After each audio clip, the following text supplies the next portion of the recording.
Hello everyone, welcome to MS studies. आज मैं आप लोगों को क्लास 10वीं का विज्ञान का चैप्टर 10 का 12वां भाग लेकर आए हैं। और इस चैप्टर के 12वें भाग में आज आप लोगों को बताने वाले हैं प्रकाश का अपवर्तन। तो चलिए दोस्तों, अब शुरू करते हैं। पहला पॉइंट है प्रकाश का अपवर्तन, अंग्रेजी में रिफ्रैक्शन ऑफ लाइट कहते हैं। ठीक है, तो प्रकाश का अपवर्तन से क्या समझते हैं इसके बारे में चलिए। लिखा हुआ है, जब प्रकाश एक माध्यम से दूसरे माध्यम में प्रवेश करता है तब प्रकाश की दिशा में परिवर्तन को प्रकाश का अपवर्तन कहते हैं। मतलब जब प्रकाश एक माध्यम से दूसरे माध्यम में जब प्रवेश करता है प्रकाश, तो वे प्रकाश की दिशा में परिवर्तन होते हैं। ठीक है, तो वे जो प्रकाश की दिशा में जो परिवर्तन होगा वही क्या कहलाएगा, प्रकाश का अपवर्तन कहलाएगा। जैसे समझेंगे कि जब एक माध्यम से प्रकाश जब आ रहा है, ठीक है, आपतित किरण, और ये है से दूसरे माध्यम में जैसे ही प्रवेश करता है तो ये क्या हो जाते हैं, इधर अभिलंब की ओर मुड़ जाता है। मतलब प्रकाश क्या हुआ, अपवर्तन के बाद उसकी दिशा है से बदल गया। तो बदलना ही क्या कहलाता है, प्रकाश की बदलना ही क्या कहलाता है, प्रकाश का अपवर्तन कहलाता है। समझ में आया?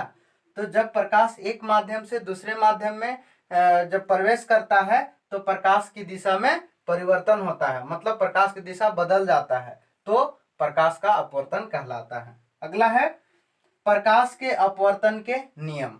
ठीक है, पहला है आपतित किरण, अपवर्तित किरण तथा दोनों माध्यमों को अलग करने वाले सतह के आपतन बिंदु पर अभिलंब सभी एक ही तल में होते हैं।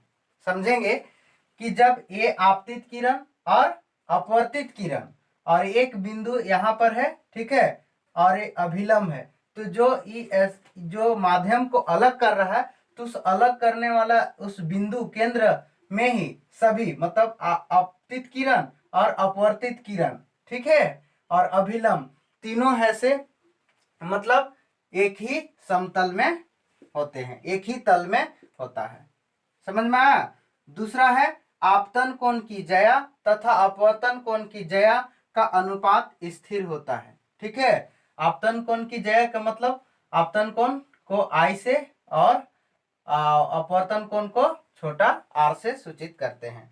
तो आपतन कोण की ज्या और अपवर्तन कोण की ज्या का अनुपात मतलब बटा के स्थिर होता है। जैसे समझेंगे, स्थिरांक इक्वल टू क्या होता है, साइन आई बटा साइन आर। मतलब आपतन कोण की ज्या और अपवर्तन कोण की ज्या के दोनों की भाग को ही क्या कहलाएगा, स्थिरांक कहलाएगा।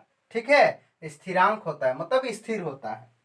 अगला समझेंगे अपवर्तनांक क्या है, अंग्रेजी में रिफ्रैक्टिव इंडेक्स कहते हैं। ठीक है, तो अपवर्तनांक के बारे में समझेंगे। लिखा हुआ है, किसी पारदर्शी माध्यम का अपवर्तनांक निर्वात में प्रकाश की चाल तथा माध्यम में प्रकाश की चाल को अपवर्तनांक कहते हैं।